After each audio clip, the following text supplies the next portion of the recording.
Hello viewers, welcome to Ramu சமையல். இன்றைக்கி நம்ம சமையலை பார்க்க போகிறது எங்கள் வீட்டில் நடந்த பொங்கல் செலிப்ரேஷன் தான் பார்க்க போகிறோம். வாங்க பார்க்கலாம். இங்கே பாருங்கள், இப்போ இதுதான் வந்து எங்கள் வீட்டு மெயின் ரோட்டில் வந்து நாங்கள் கோலம் போட்டிருக்கோம். அழகாக இருக்குல்ல, நல்லா கலர் பொடி கொடுத்து நானும் என் பொண்ணும் சேர்ந்து தான் அந்த கோலம் போட்டோம். உள்ளே உள்ள டிசைன் நான் தான் ஃபஸ்ட்டு போட்டேன். இதில் கலர் இப்படி கொடுக்கணும். அப்புறம் இந்த டிசைன்லாம் அவுட்டரில் கொடுத்துருக்க டிசைன் என்னோடய பொண்ணு தான் கொடுத்தா. இந்த மாதிரி கலர் ஒன்று விட்டு ஒன்று போடுவோம் அப்படிங்கிறதையும் அவள் தான் மென்ஷன் பண்ணால். பார்க்குறதுக்கு ரொம்ப சூப்பராக இருந்தது. அந்த ரோட்டில் போகிறவங்க எல்லாருமே சின்னதாக ஒரு ஃபோட்டோ எடுத்துகிட்டு போய்கிட்டு இருந்தாங்க.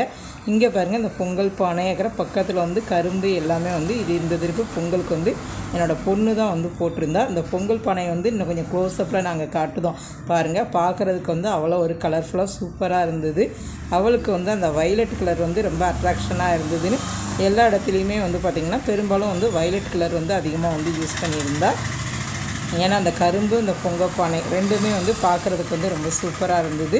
இங்கே பாருங்கள், இந்த பொங்கப்பானை நல்லா க்ளோஸ்அப்பில் காட்டுதோம் பாருங்கள். எனக்கு அந்த கழுத்து பகுதியில் ஒரு டிசைன் கொடுத்துருக்கிறது ரொம்ப ரொம்ப பிடிச்சிருந்தது.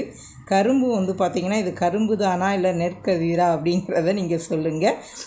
கரும்பு மாதிரி தான் போட்டாங்க. ஆனால் பார்க்குறதுக்கு ரொம்ப சூப்பராக இருந்தது. இது வீட்டுக்குள்ளே பொங்கல் விடுற இடத்துல இந்த கோலம் போட்டிருந்தோம். சிம்பிளாக போட்டாச்சு. அதுக்கப்புறம் பார்த்திங்கன்னா இங்கே பாருங்கள், இப்போ பொங்கல் விடுறதுக்கு முன்னாடி எல்லாமே எடுத்து வச்சாச்சு. நல்லா பெரிய விளக்கு மாலை போட்டு நம்ம இந்த காய்கறிகள் எல்லாமே தலைவாழை இலையில் படைச்சி வச்சுருக்கோம். ரொம்ப சூப்பராக இருக்குது. மஞ்சக்குலை இதில் ரொம்ப முக்கியமானது. இது எல்லாமே நாட்டு காய்கறிகளை தான் வச்சுருப்பாங்க பெரும்பாலும். இதில் பார்த்திங்கன்னா பொங்கல் விடுறதுக்கு முன்னாடி எங்கள் ஊர் பழக்கம் பொங்கல் பானையில் ஒரு தேங்காய் உடைச்சி ஊற்றுவாங்க. அதுதான் இது செஞ்சுருக்கோம். இங்கே பாருங்கள், நல்லா பால் பொங்க போகுது. அதுக்கப்புறம் அரிசியும் பருப்பும் களைஞ்ச தண்ணியை தான் இதில் ஊற்றிருக்கோம். இப்போ நல்லா பால் பொங்கிட்டு இங்கே பாருங்கள். இப்போ இந்த ஸ்டேஜில் நம்ம ஃபஸ்ட்டு ஒரு கரண்டியை வச்சு ஒரு 3 தடவை தண்ணியை எடுத்து வெளியில் ஒரு சாஸ்திரத்துக்காக ஊற்றுவாங்க. அதுக்கப்புறம் நம்ம அரிசியும் பருப்பும் களைஞ்ச வச்சதை நம்ம குழவை போட்டு நம்ம இந்த அரிசி பருப்பை இதில் ஆட் பண்ணுதோம். இப்போ எல்லாருமே எங்களுக்கு குழவை போட தெரியலனால எங்கள் வீட்டில் பொங்கலோ பொங்கல் அப்படின்னு ஒரு 3 தடவை சொல்லிவிட்டு இந்த அரிசியும் பருப்பையும் இதில் ஆட் பண்ணினோம். பார்க்குறதுக்கே நல்ல ஒரு பாரம்பரியமான முறையில் பொங்கல் போட்ட மாதிரி பார்க்குறதுக்கு ரொம்ப சூப்பராக இருந்தது.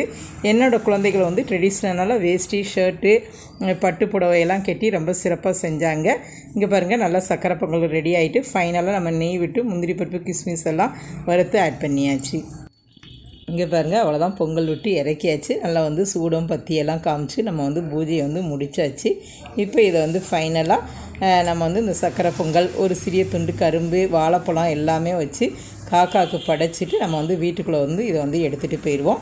இந்த திருப்பம் சிம்பிளாக உங்கள் கூட இந்த பொங்கல் செலிப்ரேஷனை நாங்கள் ஷேர் பண்ணியிருக்கோம். இந்த வீடியோவில் எந்த பாட்டு பிடிச்சிருக்குங்கிறத மறக்காமல் நம்ம கமெண்ட் பாக்ஸில் சொல்லுங்கள். இங்கே பாருங்கள், அங்கே ஒரு புறாவும் வந்தது. சரி, அதையும் ஒரு சின்ன வீடியோ கிளிப்பாக உங்கள் கூட நான் ஷேர் பண்ணியிருக்கேன். இங்கே பாருங்கள் ஃப்ரெண்ட்ஸ், இந்த வீடியோ பிடிச்சிருந்துன்னா மறக்காமல் நம்ம ராமு சமையலுக்கு ஒரு சப்ஸ்கிரைப் பண்ணுங்கள். தொடர்ந்து உங்களோட சப்போர்ட்டை எங்களுக்கு கொடுங்க. Okay viewers, thank you.